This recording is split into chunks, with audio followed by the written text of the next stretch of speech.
E hoje nós vamos falar um pouquinho sobre o Cherry Eye, ou olho de cereja. Então, o que é essa doença? Por que tantas pessoas acabam ficando preocupadas e muitas das vezes acabam indo de emergência para o veterinário com medo do olho de cereja? Então, qual é a primeira sensação que o tutor vai ter? Ele, alguns minutos atrás, ele viu o animal normal e depois de alguns minutos, quando ele vai olhar o animal, normalmente tem uma bolsinha aqui ao redor dos olhos. Então dá aquela sensação que tem uma massa ou que tem alguma coisa saindo de dentro do olho do animal. Então esse é o principal sintoma do Cherry Eye. Alguns animais ficam só com uma pequena protuberância, então o tutor vai acabar vendo ali embaixo da pálpebra um pouquinho mais inchada, mas a maioria ela acaba vendo realmente uma massa. Então, pro animal, qual que é a diferença? Então, o animal ele normalmente ele começa a ter um pouco de desconforto ali daquele local, então a gente percebe que o animal acaba raspando, né, tentando coçar aquela região. Alguns animais não sentem nada, mas a maioria acaba ficando incomodado porque aquela mucosa que está ali ao lado do olho acaba raspando no olho. Isso gera um certo desconforto. E aí a gente vai para a causa, né? Então, o que está causando essa massa ao redor ali do olho? Dentro daquela mucosa, daquela massinha que tem ali, existe a glândula lacrimal. Então, essa glândula lacrimal que fica ali pertinho entre o nariz e o olho, vamos dizer assim, ela é responsável por 30% de toda a produção de lágrima do olho. Então, ela é a glândula que mais produz lágrimas no olho. A lágrima vai ter sempre a função de lubrificar o olho. Então, se não tem lágrima, o olho acaba ficando ressecado. Olho ressecado pode causar diversas doenças. Então, por algum motivo, seja ela a inflamação ou não conter espaço, a gente sabe que as raças braquiocefálicas, que são as raças que têm o focinho curto, acabam tendo uma diminuição do espaço. Então, onde deveria ter um focinho normal, onde todas as estruturas se encaixam, essas raças acabam tendo o focinho um pouco mais curto e todas as estruturas acabam ficando um pouco mais apertadas. Quando ela acaba ficando mais apertada, muitas das vezes não tem espaço para a glândula ficar lá dentro, encaixadinha, bonitinha. E aí ela acaba protusando, né? Ela acaba saindo e aí a gente acaba enxergando ela ali ao redor do olho. E como que é feito o diagnóstico? O diagnóstico ele é bem fácil, na verdade, tanto o tutor quanto o veterinário vão conseguir rapidamente fazer o diagnóstico do olho de cereja. Então, apenas avaliando o animal ali a olho nu, você consegue ver aquela estrutura para fora ao redor do olho e já consegue diagnosticar o olho de cereja. Pós-diagnóstico, a gente vai ter que não só diagnosticar o olho de cereja, a gente vai ter que diagnosticar outras coisas. Então, existem alguns animais que ficam com olho de cereja, às vezes anos, e a mucosa acaba não sendo machucada e o olho também acaba não sendo machucado. Então, essa é uma das grandes diferenciações que a gente tem que levar no veterinário. Muitas das pessoas veem na internet, Cherry Eye não causa nada.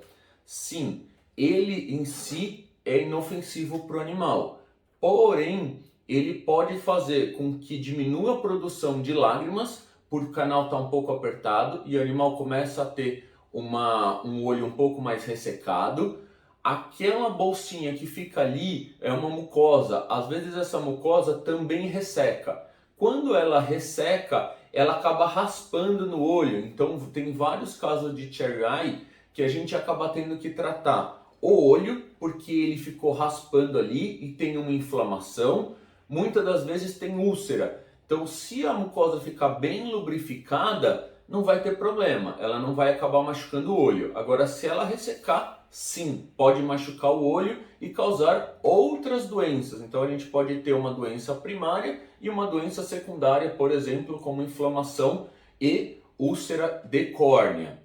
Também a mucosa pode ficar ali muito espremidinha e muitas das vezes, se ela fica muito espremidinha, ela acaba necrosando. Então, alguns dos animais a gente percebe que alguns pontos tem necrose daquela mucosa. Então, aí você vai ter que tirar a mucosa junto com a glândula, não porque tem o olho de cereja, e sim porque demorou muito tempo para o diagnóstico, para o veterinário tratar, e aí já tem uma necrose, né? Necrose é quando morre célula, às vezes falta sangue ali no local e as células que estão ali começam a morrer, ou se ficou muito ressecado, também pode causar uma inflamação e, se não for tratado, essa inflamação pode virar uma infecção e uma infecção vai causar a morte das células. E o tratamento? Então vamos falar do tratamento primeiro, do tratamento primário, né? Tratamento só do olho de cereja e não das complicações que ele pode causar. Então o animal, quando tem ali o olho de cereja, com poucas horas ou poucos dias, levou no veterinário, o veterinário vai fazer uma avaliação da estrutura. Então, normalmente, a primeira coisa que todos os veterinários fazem é entrar com anti-inflamatório oral e anti-inflamatório tópico. Então, pingar uma gota de colírio ali no olho do animal ou diretamente na mucosa. Alguns casos é só problema de inflamação. Então, aquela mucosa ou aquela glândula inflamou, ela inchou, ela sai do local. Quando você desinflama, ela acaba retornando para o local. Essa tentativa, normalmente, menos de 10% dos casos dão certo. Aí vai falar, por que então eu vou fazer uma tentativa com uma certeza de 90% de certeza que vai dar errado? Porque o segundo tratamento é cirúrgico. Então vale a pena, às vezes, tentar 5, 7 dias de medicamento para tentar fugir da cirurgia. Fez isso, tratou, corre o risco de, às vezes, de alguns dias depois voltar, alguns meses depois voltar ou nunca mais voltar. Às vezes é transitório, só teve uma inflamação e o anti-inflamatório oral e o tópico vai dar certo. Então, esse normalmente é o primeiro tratamento, é o tratamento mais simples. Segundo tratamento, fazer cirurgia.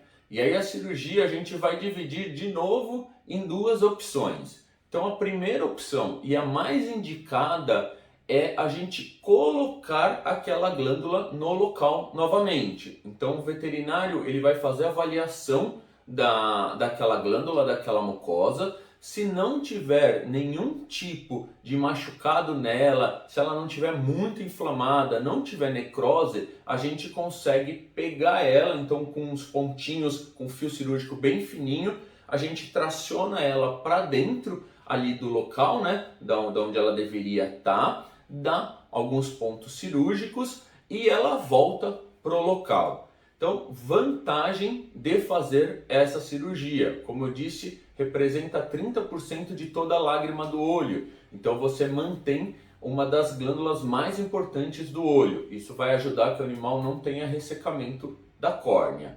Desvantagem é um fio cirúrgico. Imagina que se de repente for um animal braquiocefálico, se não tiver muito espaço, aquela glândula vai ficar sempre apertada ali no local. E quando ela fica apertada e o fio fica sempre tracionado, corre o risco depois de alguns meses ou anos esse fio romper e aí sair de novo e precisar ir para uma nova cirurgia. Segunda opção cirúrgica seria a remoção da glândula lacrimal. Então o que a gente faz? Então, o veterinário ele vai tirar, né, aquela glândula, então é uma excisão cirúrgica, a gente retira essa glândula e aí a mucosa volta para o normal porque não tem a glândula empurrando. Vantagens e desvantagens. Vantagem de você retirar a glândula. Como você está retirando, mesmo que não tenha espaço, que o espaço seja pequeno, nunca mais vai voltar. Então é uma cirurgia que resolve o problema para sempre. Desvantagem, corre o risco das outras glândulas não suprirem esses 30%. Então, alguns animais pós-cirurgia de excisão cirúrgica de glândula, ele fica com o olho ressecado. Então, normalmente, no pós-cirúrgico, a gente faz a lubrificação do olho, né? Às vezes 3, 4 vezes por dia. E aí vai tirando, vai passando para 3, para 2, para uma vez por dia e muitas das vezes o animal não precisa mais usar nenhum tipo de lubrificante. Outros animais, quando a gente começa a retirar essa lágrima artificial, o animal começa a ter ressecamento de olho. Então o tutor fica refém de o resto da vida ter que ficar pingando colírio no olho do animal para lubrificar. Então essa é a grande desvantagem da cirurgia. Por isso a minha recomendação é: corra o mais rápido quando aparecer isso. Não é uma emergência, não precisa sair correndo de madrugada, mas assim, nas próximas horas ou no próximo dia, vá ao veterinário. Por quê? Porque enquanto não machucar a mucosa, você tem uma grande chance de conseguir fazer a cirurgia para colocar a glândula lá dentro de novo. Então é muito mais simples e não vai agredir o seu animal o resto da vida. Essa é a nova recomendação. Durante muitos anos a recomendação foi tirar, excisar a glândula, e a nova recomendação agora, para que o animal não tenha falta de lágrima, é a gente colocar ela para dentro.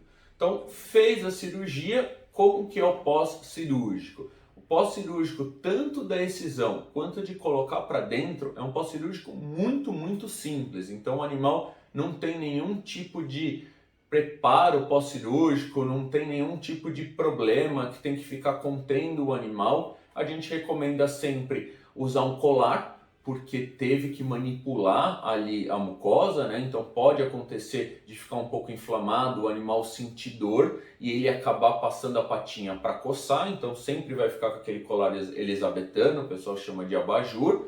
Vai usar, nos dois casos, um anti-inflamatório e um antibiótico. Os dois vão ser oral e tópico. Então o animal vai tomar um anti-inflamatório e um antibiótico, e a gente vai ter que pingar no olho dele também anti-inflamatório e antibiótico.